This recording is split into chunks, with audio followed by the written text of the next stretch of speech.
to start. I'm going to welcome everybody. Welcome to the Young Women for Life Movements webinar. There's 4 days to go to the elections, and at the start we were thinking, what can we do to hear from aspirant candidates and how can we influence them? So we thought, let's have online webinars and talk to them on the issues that are the biggest concern.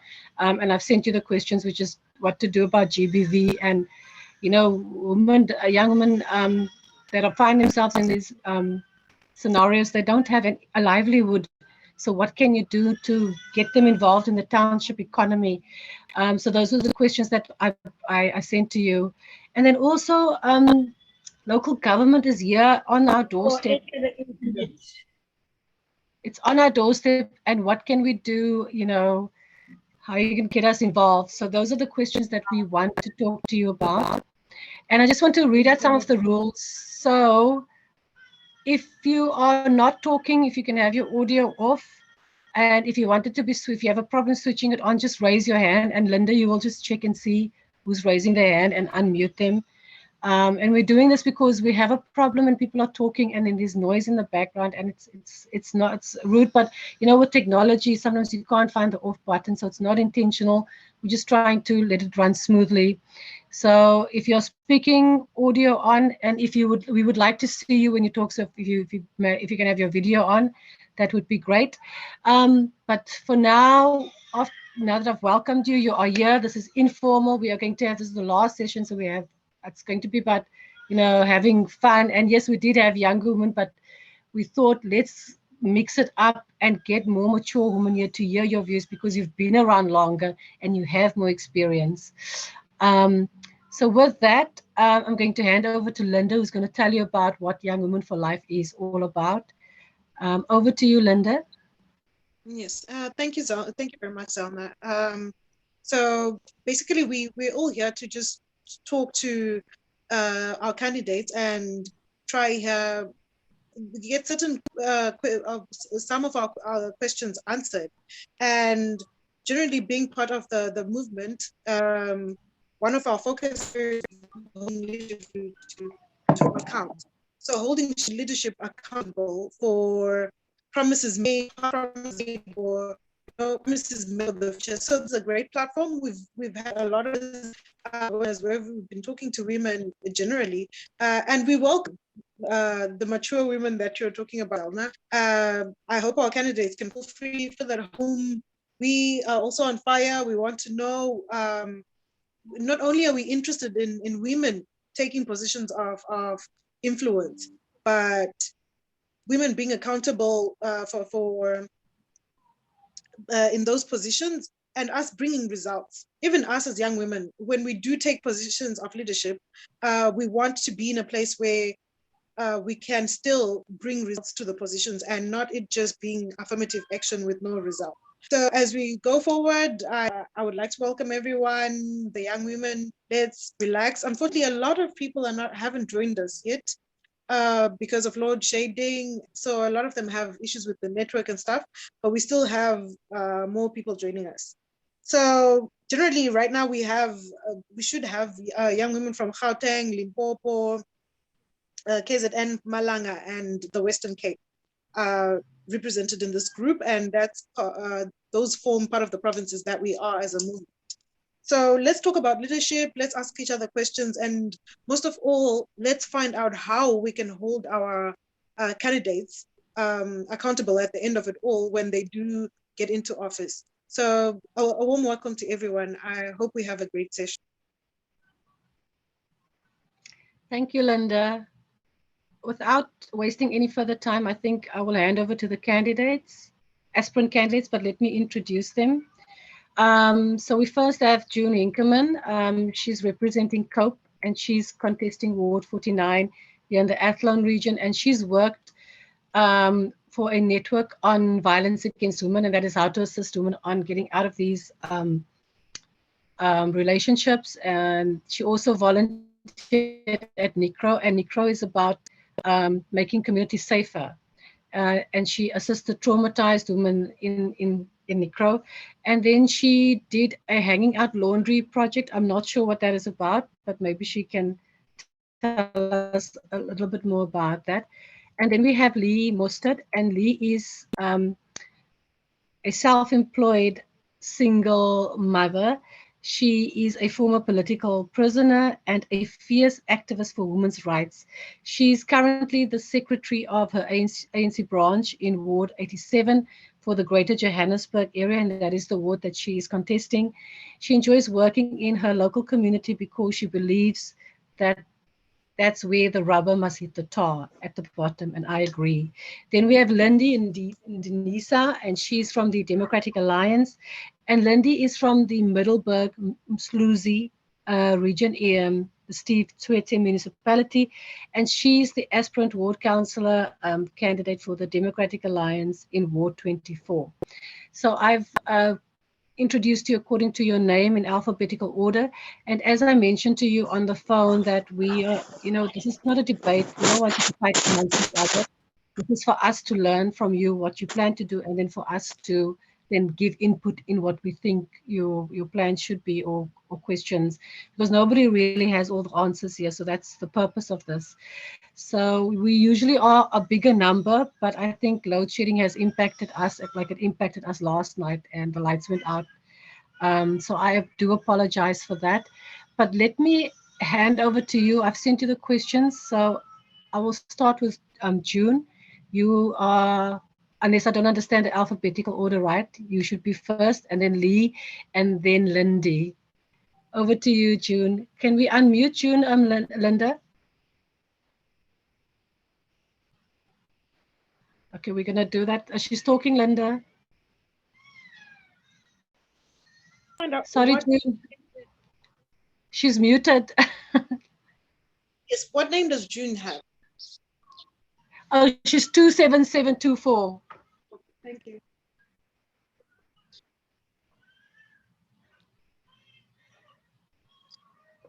There we go. There we go.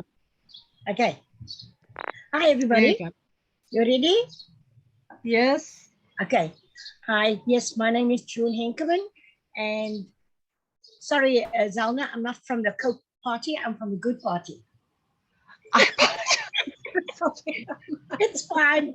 It's fine. Not a problem. Oh, yeah, gosh. like Zalna explained, I've been involved in the Network on Violence Against Women. Yeah, she's explained that to you. And my heart is very close to gender-based violence. You know, it used to be called domestic violence. So with all the new grammar now, it's GBV. So yeah, my experience at the Network on Violence Against Women was liaising with women in domestic violence situations. And I come from that background. I've got first-hand experience on it. So it is not a shame. It's not a shame. Most of us have been through it sometime in our life, but we kind of sweep it under the mat. And it's not right. You need to speak about it. And then I got myself involved with NICRO. I did a training for a year, and I volunteered every lunchtime while I was working at the network to work for NICRO. And with that, I had women coming into the office and speak about their experience. And you know, you just need to listen to them. You just want somebody to listen, make notes, and give them sound advice. And obviously, you put your own experience on your desk, and so soon you can help the next one. Also, while I was working at the Network on Violence Against Women, a company from the United States of America came and spoke to the director of the Network on Violence Against Women. And they wanted to do a project called Hanging Out the Dirty Laundry. And Zalna, this is where it came in. It is a whole couple of thousand of colorful t-shirts that people brought in. And I also discovered that women don't talk about it. It is so painful that they refuse to talk about it. And these people from America came, and they had this project in the States where women actually wrote their hurt down on the t-shirts, and they hanged it on lines. And they actually dealt with it. They overcame most of the deep, deep pain. So I was chosen to run that project, to coordinate it. And lo and behold, it was actually launched on Robben Island. So I had to go from shelter to shelter try and get the women to talk to me. Very, very sad stories came out. Some told me it's none of your business. I had to speak to them. I had to do some counseling, and eventually they spoke. And of course, I spoke about my own story. So then they felt it's okay, they're safe. And if I came through it, they too came.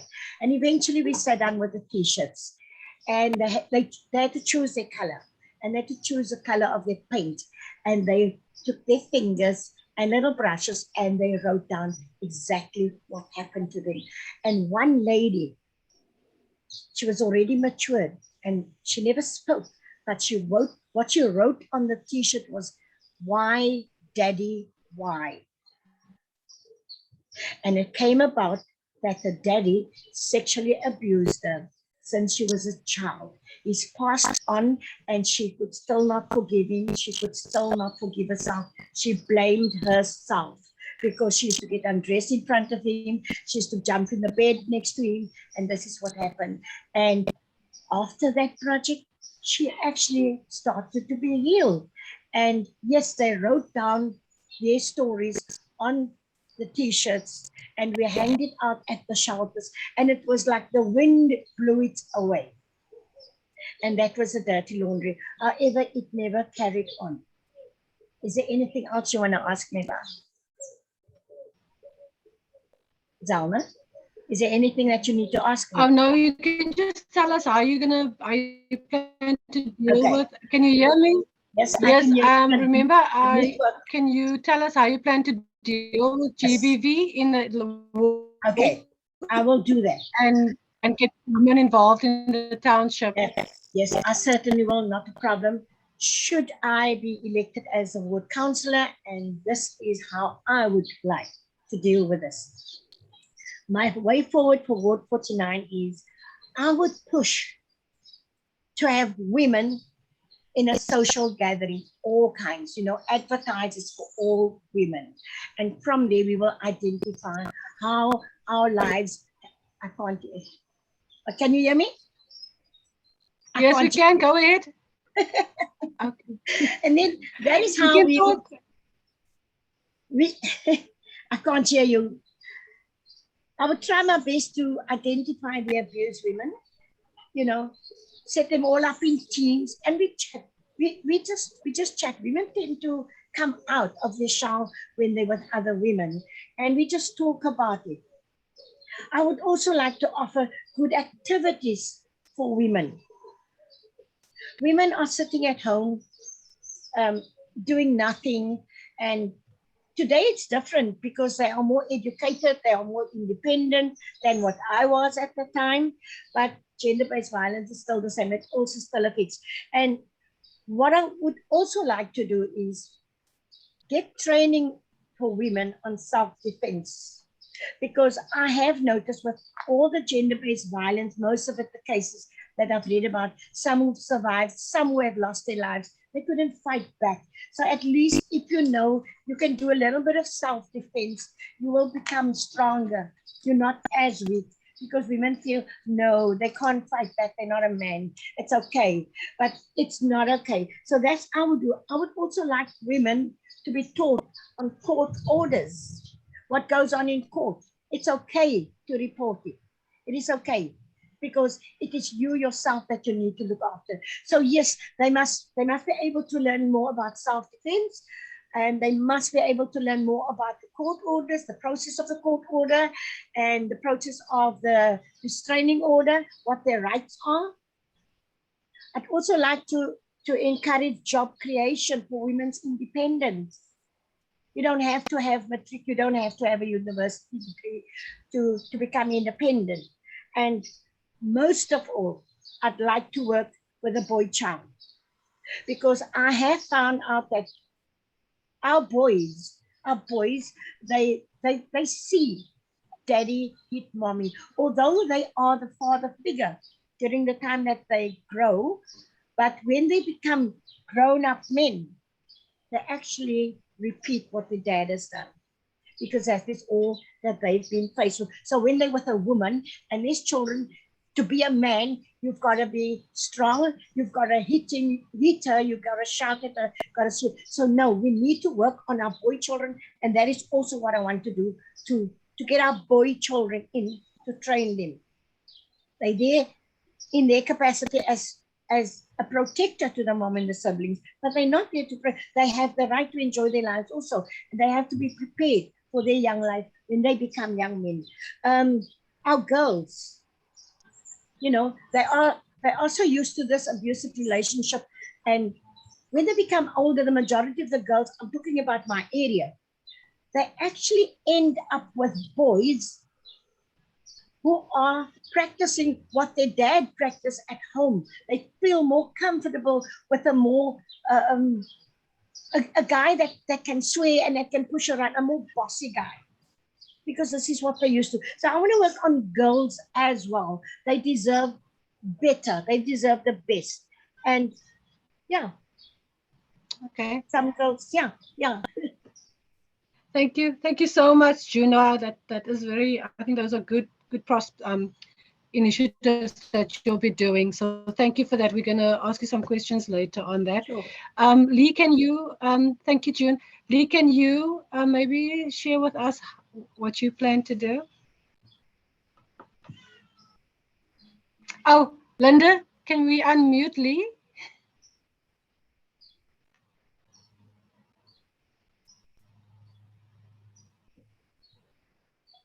Okay, we're just waiting on Linda to unmute you, Lee, then you can go away. Right. There we go.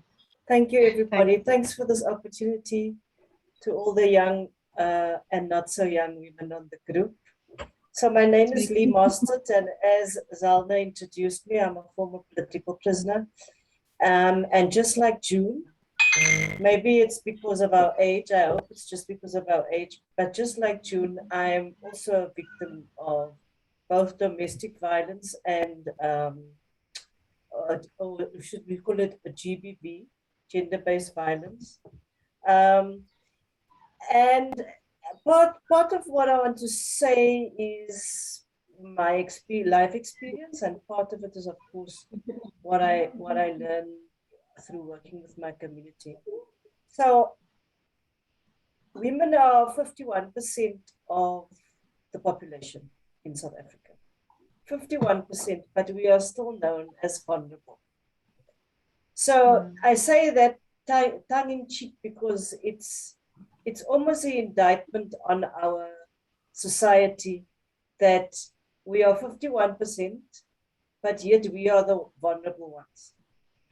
We are the vulnerable ones because we are seen to be weak, because we don't have economic power. We are the vulnerable ones because we get paid less, just summa. I mean, there's no logical reason why women get paid less, but we do. Yeah. And we are the vulnerable ones because our partners kill us when they are unhappy with our behavior. So it's actually quite sad, and it's quite disturbing. And one day I'd like to live in a world where I don't have to worry about coming home late and or about socializing and be worried about whether I'm dressed inappropriately. I might give the wrong impression, or that I can't speak to her if I want to because people might misinterpret my approaches. So one day I wish I don't have a girl child, I have a boy child. But one day I wish that our girl children. Zelda, you want to say something? Zelda? No, I didn't. I see there's somebody who's not muted. I'm just going to find the name. I apologize for that, Lee. We were listening so intently to you now. You know, people come on and then they don't have the sound on, and it disturbs. So I apologize for that. But I think if you can go ahead, I would appreciate that. Okay, so so I mean, it's and whether this is whether we are from different political parties or not, we all have the same experience, right? I mean, I have now recently had an experience where a guy offered to help me with my campaign, but I had to fetch the funds he was promising for my campaign in his hotel room, and I had to be by myself. Yeah. I mean, what kind of True. What kind of terrible mentality? Yes, exactly. Thank you, June. So it is not, it doesn't have GBV and what surrounds GBV doesn't have a color. Yeah. It doesn't have a class. We are all, and it's so, you know, it saddens me to my core that I'm not able to tell a young girl in her 20s that she's going to be spared from this, because she will not. Yeah. Because patriarchy is institutionalized. And it's institutionalized because we, all of us, men and women, give it that power. Yes. We allow it to happen. So in my mother's house, I grew up in Mitchell's Plain. And in my mother's house, when it's time to eat, she dishes for the men first. Yes. Mm. Then she dishes for those others in the house that work. In other words, do you bring money? Mm. Then she dishes for the boy children and then for the girl children. So I grew up in that kind of home. So you can imagine the stereotype in my head when I grew up and came out into the world. I thought this was normal and right. Up until today, if my brother's at the table, I will serve him first. I have to check myself every time to say, actually, no, I cooked this food. I laid this table. I will dish because I can, you know. So society has actually crippled us. 51% of the population is crippled by these things that we believe. They teach it in the churches, they teach it in the mosques, they teach it in the schools. Everybody has bought into this thing, and for the life of me, I can't see us coming out of it without some really radical movement. I love the story of the dirty laundry because there's a culture of silence in our communities. There's a culture of play still, don't talk, don't tell people your business, whether you're rich or poor. And that culture is killing our girl children.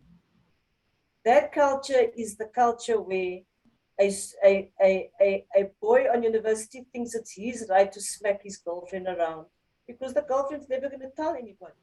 She's with the cutest boy on university. Why would she ruin that by going around telling people that he beat her until the day that he kills her?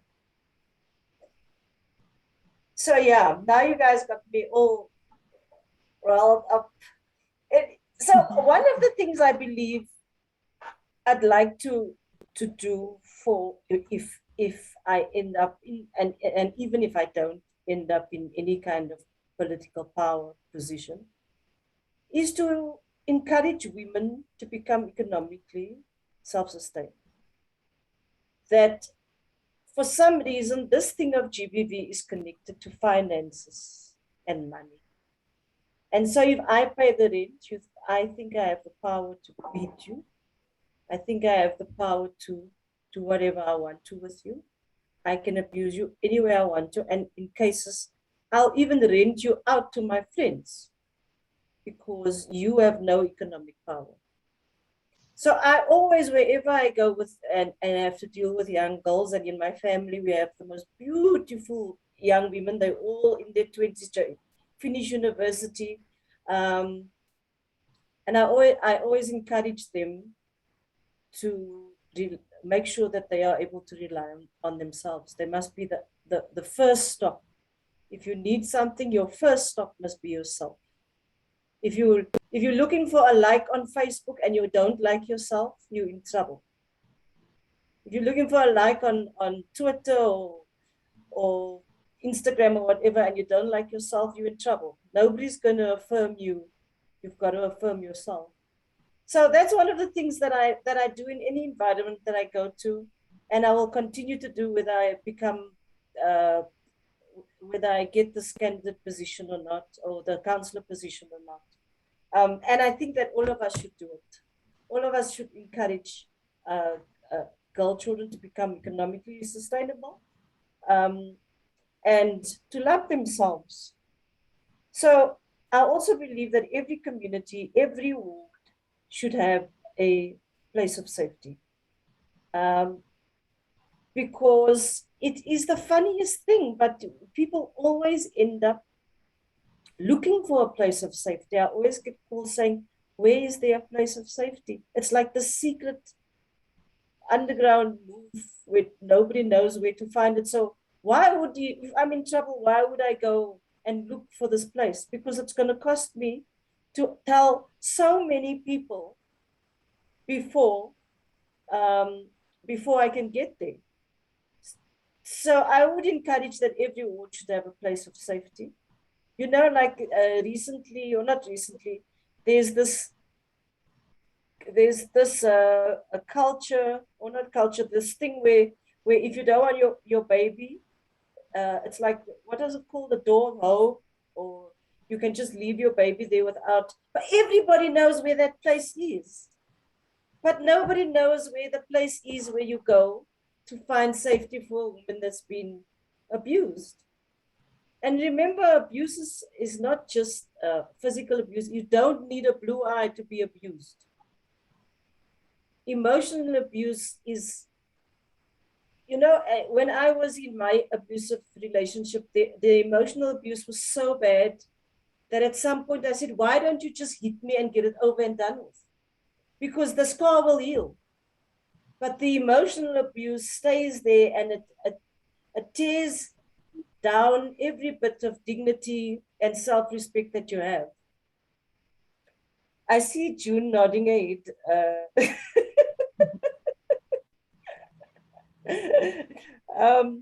So yes, I do think that places of safety must be known. I mean, and of course it must be protected. I think police stations must have special spaces where women who are in trouble can go to. And I also think that in order to help women with some kind of way of earning, for instance, the area that I stay in is a middle class area, and on any given day, the domestic workers are walking dogs, and white women are walking for fitness. The domestic workers are walking the dogs, and sitting in parks, and we have the most beautiful parks here in Johannesburg. So I think that those parks must be used creatively. We must create spaces where women can have marketplaces and sell the things that they make, or the things that they buy, whatever, and allow them to have an income. I mean, the culture of flea marketing has somehow died down. And I can tell you, flea marketing put myself and my four siblings through school. My father was a, as they say in the Western Cape, a broker, and he put all of us through school with that money. So it's a small thing, but it's just an opportunity. You just create a space to say, look, we're here every Saturday. Bring your fit cook, or bring your this, or bring your that, or the things that you crocheted, and let's have a market and an opportunity for you to earn some money. And people like markets. People like markets because they find bargains there. They can interact with the person that actually made the thing, and it's out in the sun. So that kind of thing is important for me as well. Lastly, let me say that one of the most important things that we can't ignore, doesn't matter what political party you're in, is that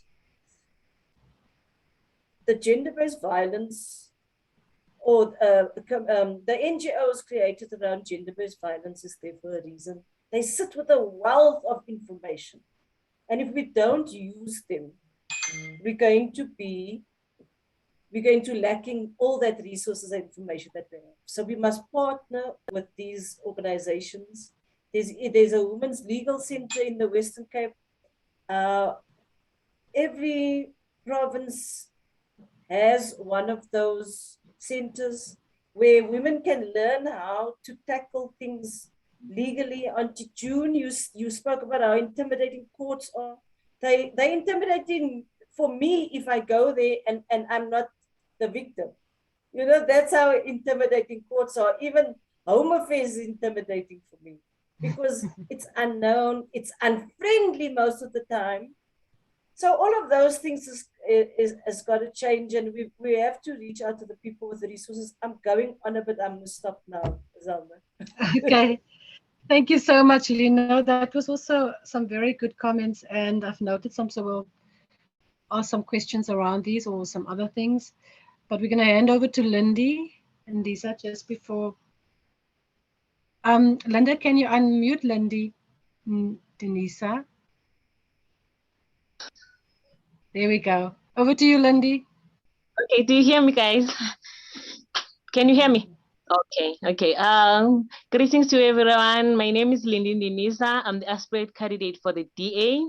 I've been working for the DA for 4 to 5 years, and I'm also involved in the Democratic Alliance networking for gender-based violence. And I'm also absolutely pleased to have this opportunity to be able to speak about what is happening in our wards and what we could do as the aspirate candidate to tackle the issues in gender-based violence. So gender-based violence is a broad issue. Because like Lee has said, I've also been in one of the relationships with gender-based violence. So women have been mistreated. Women have been brutally beaten. So one thing that was happening to me, because let me tackle the issue of lobola firstly.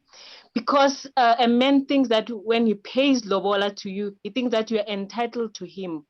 So in my community, I started a program to teach young women, if a man has paid lobola to you, it doesn't mean he has buy you. No, it means that he has pay a certain value, that you are a woman, you have value. Not to say that he's buying you to do things that are wrong. As Lee said from the ANC, that even if a slap, that's abuse. And I've also done programs of a whistleblower in my ward, so that when maybe we're going around at night, they can, if I see a woman beating a man beating a woman, then I can blow a whistle and the neighbors can come out. So at least by that, the whole community, they can shame the men. That is what I've done in my communities. And most perpetrators, they have been caught because of the thing of whistleblowers. And it has helped me a lot. And also okay, John. Okay, and something else that my leadership from the what Good Hope has said is the thing of a boy.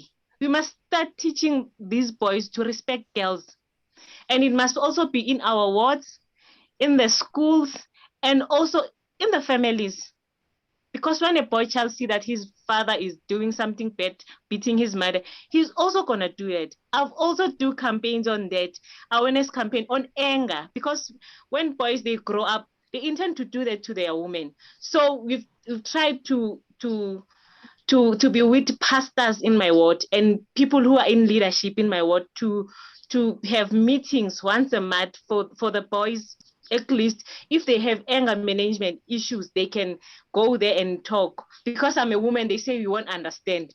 So that is why I've just appointed few men on my ward so that they can tackle these issues. And also another thing, I think alcohol abuse can make men be abusive. That they also talk things about that, because most of the men, when they are sober, they don't do these things. They are like, I don't know if it's the right way to call them puppets now. They are puppets, but when they are drunk, they become something else. They become monsters.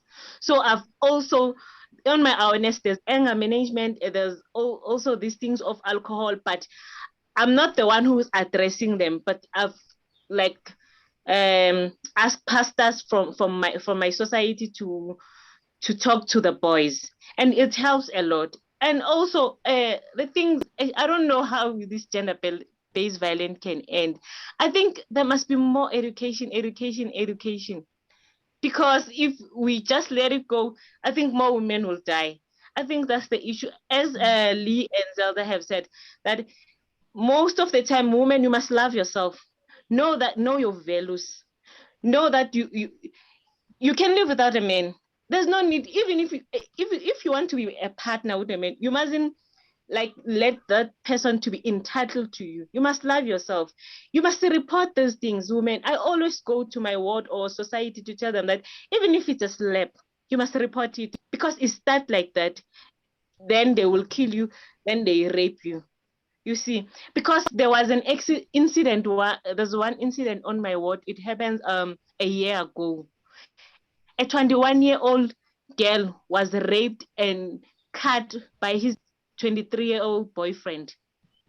And the boyfriend, okay, eventually got arrested. But 2 to 3 years, they come back.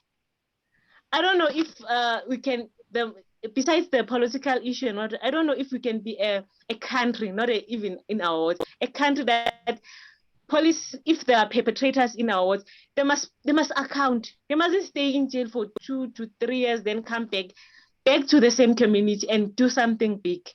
I think that we must stand together with the community. And I think the other thing that it's making us to as women to rely on men is the issue of poverty. Hey, poverty, it's because we intend to get blessers, like us young women, we intend to get blessers. And when we get blessers, the blessers, they give you money. And when they give money, they think they're entitled to you. They can do anything. So that is why in my community, I empower people to go look for jobs. If they don't know where they must go, I collect CVs. I collect their CVs and to give them to the agencies where I know. So I think I'm so glad that you invited me to this program, because I'm gonna learn a lot, because I'm still young and I'm willing to learn a lot and share with people in my community. Thank you, Lee. Well, no, thank you so much, Lindy. I must say I'm so encouraged by what I've heard here today. This is our last webinar, and we've heard from a lot of young ladies what they plan to do. And clearly this issue, it is a pandemic. As the president said, this is a pandemic. And if it's a pandemic, then we must give the same effort to it that we're giving to COVID-19. But I'm glad I'm also hearing about the boy child, because these are the ones that's committing it, and how do we deal with it? And then also, like I heard, it's like wide. So it's like, as Lee said, it's like I mean, it's happened in many cases. So the system of patriarchy, like if it's a woman and I have to meet a client for dinner, it's almost like there's something else expected. He wouldn't expect that from his male colleague. So we are put in like this awkward positions. Then it goes as far back. It's even wider. It's rape in a community. A village says nothing about a child being raped or mothers allowing it. And there's so much quiet around it that it's continuing. So it's quite, I mean, GBV is a big issue. And that's why we need to see, how do we break it? How do we empower these young ladies? I mean, for me, I left many times. I was thinking I'd never leave. But it's a cycle. So we need to come together, irrespective of which party we are in, and see how we can do it. But the ladies have questions for you. So I'm going to hand over to them. Can you raise your hands if for questions? I'm just going to change the view. I don't hear anything. Linda, can you assist me if you see hands? Yes, Can you hear? we Who's could saying that, get Linda? any hands. Gosh, did we lose our... If we could raise our hands for any questions. And you can ask...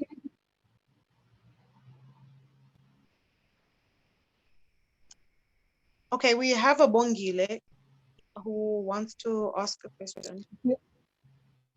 Can we have another hand? Is there another person that wants to say something? And then Linda, you must just unmute.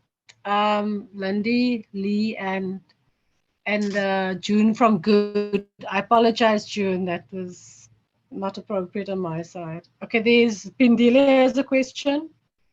Okay, let's take 2 rounds. Can we have 2 rounds of 3 questions? Can we have another question? Okay, I'll ask another question. So we mentioned that we need to empower the ladies, and one of the ways is either township or flea market. So I was thinking, or maybe this is just a comment, that in looking at the skills training that you can offer, is that as the ward councillor that you see maybe what is the need, but that it's strategically identified, like in your community, there's a need for this, or maybe your surrounding wards, there's a need for, I don't know, maybe technical skills or something like that, or maybe arts and crafts or embroidery or something, and then sort of when there is a flea market that you can promote it and network it. So that's just my comment to make. But you can unmute Abungile and then Pindile, and then we'll have a second round after that. Good evening, everyone. My question would be, it's actually a question that actually affects all young women here in South Africa. It's around the nurses in the clinics. When young women go to clinics, they find problems like nurses actually shouting at them, or actually talking about their problems to other nurses while they're standing there in front of them. So if elected as a ward councillor, what could you do to change this situation? Because young girls tend not to go to clinics anymore. That's why we have high pregnancy rates, because they're running away from going to the clinics to get the injection, if they need to get an injection, or if they see an infection, they don't go to the clinic. So this affects a whole lot of young women. What would you do to stop this kind of behavior from the nurses?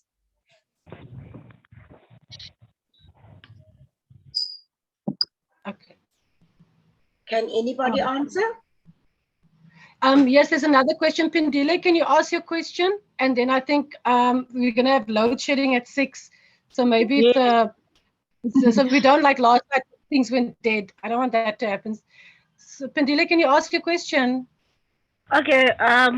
Good evening, everyone. Yeah. My question is, the job market suggests that education system is producing outdated skills. How is your office going to address this so that there is alignment between the learners and the potential employers? Okay. Thank you. You have any other question, Pindile? Okay, no, it's just. Okay. So June, Lee, and then Lindy, you have about 3 minutes to answer the question, and then we just to be safe, we'll close, but we are going to invite you back. There will be a conference next year, so sorry about it, but it's load shedding, and yeah. Okay, all right. Can I answer on the one? Yes, I got 3 minutes to answer. Yeah. With regard to the clinic, I would personally go and speak to the management of that clinic, because it is not fair. Because the person who's suffering is the patient coming in, the young people, not the staff, not the staff. There is no ways that it's allowed for the staff to speak to the young girls. The young girls might have a serious problem, but because of the confrontation and because of the nurses speaking to each other about the patient, it is unethical. So I would immediately go and address the clinic. I will even speak to the Minister of Health to address this thing, because it is wrong. We might lose that young girl or young boy. They might be having some serious medical problem, and they're going to leave the clinic because of somebody's attitude, somebody's bad attitude. So it must be addressed directly to the clinic via the Minister of Health. Yeah. It's got to be made user-friendly. Yes. Thank you, June. Anything else? Okay. I don't know if this one is appropriate with regards to assisting people. I don't think this is the answer to the second question. I would also like to say that employment, the ward I come from, like you know, Zalna, there's lots of riches. People are so skilled in this ward. And I think all the business people are sitting at home, especially after the COVID. They're not working. Nobody's buying from them. Let's grab the people who can do sewing and things. There's so many schools in our area. So I will personally, if I should become the ward candidate, I will get hold of those people and encourage money from the budget for them to do a bit of apprenticeship, teach someone, and then I will liaise with one or two schools and say, you don't buy your uniform from China or Joburg thoroughly or anywhere else, buy it from Ward 49 because our people can make it. Job creation. Okay. Thank you, June. That's a good point. Thank you. Lee, over to you and then Lindy. Thank you. You know, the nurses in the clinics issue is it's not today's issue. It comes from a while ago. I remember even when I am 49, I remember when I was a young girl having the very same experiences. So it's not new. I think what we need to do is to start approaching these nursing training centers and say to them, this is unacceptable behavior. What are they doing? What are they doing? Breeding monsters in those training centers, because that's how it feels. It feels like they are monsters towards you. And we keep telling girls to reach out and condomize and get pregnant. But when a child walks into, a young lady walks into a clinic, then she has to deal with these monsters. So I think we need to take this issue a little further.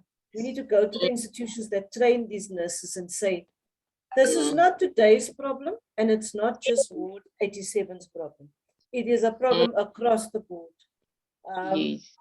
So that's something that I think is worth doing. But because also you can't, my first response was that you must take your mother with, but you don't need to take your mother with. Why must you inconvenience your mother or your auntie or another grown-up? This service is there, and they should give it to you. That's their job. Then in terms of the job creation in relation to the curriculum, I do believe that the curriculum is outdated. The curriculum is made to produce huge amounts of labor. It's not made to produce entrepreneurs. It's not made to produce, if you stay in a township and one child goes to a university from your township, it's such an amazing thing. But also not every child is a university type child. Yes. So we need to get guidance, school guidance back into schools. And we need to do a lot of mentorship with kids when they're in high school. Because somehow people think you can find everything on the internet. And then they forget that you need data to get to the internet. And then they forget that in order to have data, you must have a mother that's going to buy you data, and so on and so on. And the world doesn't work like that. So those of us with the knowledge, we must hit the pavement and go to those schools and have those talks with those kids. If the school is not able to provide guidance counseling, we must ask for a day to come and do Careers Day and bring in people from your community and show people that there's so many jobs that kids in school don't think about. Yes. They can't imagine being a paramedic. They can't imagine being the woman that stamps, that makes the passports, or whatever the case may be. They can't imagine because nobody's ever exposed them to it. So that's what we need to get back into schools. Okay. Thanks. I can't remember the other question, but I think I've got that. That was just a comment, so don't worry about that. Lindy, over to you. Okay. When it comes to this thing of clinics, as Leah has said, it's not today's issues. And at clinics, there are suggestion box, but I think they throw the suggestion box away because people, they do write comments. They do, because when I'm going at the clinic in my ward, they do write comments. But when I go there, maybe 2 weeks after to collect these comments, you don't find any. And they also complaining, as you have said, that young people that won't go there, then there'll be a higher rate of pregnancy or AIDS or what. But I think we must go straight to management. I think that's the solution. If management doesn't answer us, I think we must go to the ministers. Yes.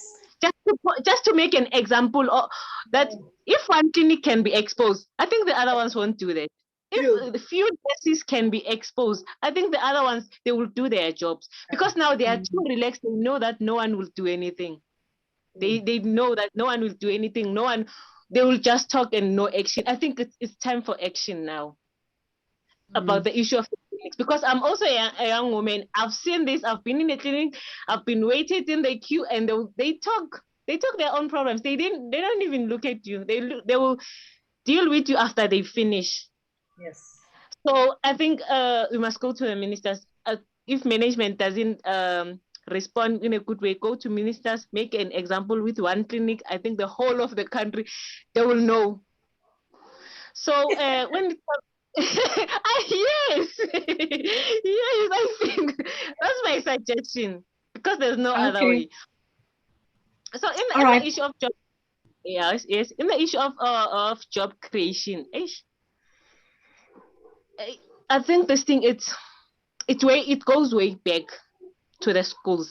As Lee have said, it must go back to the schools to teach our children, the people, our students, that not everyone must go to university. Not everyone must start a business. Other people, they're not doing business. They like, not everyone must do a business. Not everyone must go to school. You can start something on your own. So the system of the curriculum is outdated. Even last time I look at it, because I also do job hunting before I became a candidate. So I've seen that we are not accommodated. We are not serious. I think we must find even mentorships, and this thing is driving me crazy, you know. Okay. So it's fine. All right. No, thank you, Lindy. Is there anything else you'd like to add? No, I'm fine. Okay, no, that's fine. Yeah, I can see now. I've listened to so many of the comments made. I just want to check, is there any, you can raise your hand if you have another question, if we block out, which I hope that won't happen. But if there are no questions, yes, one question on how they will get the community actively involved. How do you aim to get community participation? Yeah, that's a good question. Thank you, Linda. Especially because we've had questions here where people don't even know about the independent development plan. So how do you plan to hear the voices, and what can citizens do to get your attention? Okay, June, can you go? Got maybe. Okay. I will first of all start with civic centers within my ward. Within this ward, we've got 8 voting stations. So we can break it up into civics. What I mean civics, 5 to 6 roads around each other. I will personally go and call a meeting in one of the parks, or whichever way, call a meeting, let us come and meet at a convenient time. And within that civic, I will elect a chairperson and most of all, a secretary to take the notes. So each civic would come forward with what their needs are, with what we were discussing now, what their needs are. I will gather all of those together, and from that needs analysis, I will work out which is the best way forward. Where do we start first? Is it unemployment? Is it the schools? Is it the clinics? What? Because every ward is different. So I would start off by having a civic, because the one area's needs might not be the same like the other. And I'm going to work for the people, and it's going to be done by the people. So I would Okay, listen nicely. to individual needs and then take it from there. Not one plan for everybody. It's not going to work for me. Thank you. Thank you. Thank you very much, June Lee. Your views? So that is a good place to start. I'd probably also start there. Creating little communities within the community. Yes. So that you can really get to the crux of the matter. But in Yeah. more affluent communities, people prefer to communicate via emails or WhatsApp groups. So you have to have a multi-pronged approach to bringing your community along. I always find that when you start doing something and you want the community to participate, your best way to do that is to just do it and they come. It's like the old saying, build it and they will come. So you must just start it and they will come, and people will start seeing that you're doing good work. They'll start seeing the benefits of your projects, and they will join you. Thank you. Lindy? Thank you, Lee. Sorry, Lindy. Yes, when it comes to my community in my ward, we call it a non-traditional ward. In my community, I think I will do door to door, because when you call a meeting, they don't take you seriously. I know my people. They want you to go house to house and address them. I think in my community, I will do like specific in my ward. I will go house to house to address. Then after maybe a week or two, then I can call a meeting. Because if you call, they won't come. And most of them, they don't have like internet and they don't have Wi-Fi. They don't know how to use emails. So whether you must go talk to them door to door, then after you call a meeting and you have to call them. So I think that that everyone can hear everything. Your load shedding is going now at 6. Yes. Okay. So I just want to say thank you. And we've learned so much. I don't know if there's any other questions, but we are going to ask you. I'm going to follow up and see how you did. And I just want from my side, wish you all the best with your election campaign. And obviously, I would like you all to win so we can have you back here and see how we continue this discussion. But I've learned a lot. I've also learned about the challenges that you experience. And I think the young women have also learned quite a bit. So from my side, I say thank you. But the official thank you is going to be done by Linda from the Young Women for Life. Linda, hopefully you won't get switched off. I'm sorry for taking so long. At least if I get switched off, we're at the end. So I'll start off with saying goodbye to everyone. Have a great evening. I hope you've got your staff charge never used to internet yourself this time. But that was a very informative session. Really great practical examples that were given by our candidates, and also enlightening on how deeply ingrained patriarchy is. You know, we used to watch, you know, some eat more than others or eat first, and we thought that was normal. And I think that's awareness to us as women generally, that it goes deeper than we are even aware of. So let's it's for us to stay away and actively unite to work against those small things, that little respect that we offer the male figure more than the male figure, we have to watch out for. And it's a great session. Thank you again, Zelna, for the wonderful facilitation. I would like to thank the young women for taking this time. Some were actually, as we're going through the session, they're still sending messages. Oh, my network. Some keep on trying to join us, but it's unfortunate. It's not always possible. A lot of young women will be talking behind the scenes, trying to join our things. And also because our movement is not only women, but there are men here and there in the background putting us or working with us, and we are grateful for the fact that we get to together and with the same interests. And to everyone else who I might have not mentioned, who has made this possible, because this is our last, right, Salma, before elections. Yes. This gets to be our last accountability webinar. And I guess we will talk when people are elected, and we go back and we try to find out how we are or how we can help as a movement to push those things that we had said, you know, should go through. And I think today we all came to such an agreement on the fact that it does not matter which political affiliation we take to, but then the fact that there's certain issues that we find so common and we are moved to act. And Zelma had said we were having mature women on the program, but all I saw were young faces of people who have done so much with so much experience. And I hope I will look like them, and we'll talk of so many exploits that I've been on. But as we go forward, I do hope we get to see our candidates again, and we get to push our agendas, because our agendas seem to be common together, or at least we can hear back from you, feedback on what was possible and what has been done in the time of your in the time you were in office. So thank you very much to everyone. A good evening. Bye, everybody. Bye. Bye. Bye. Yeah.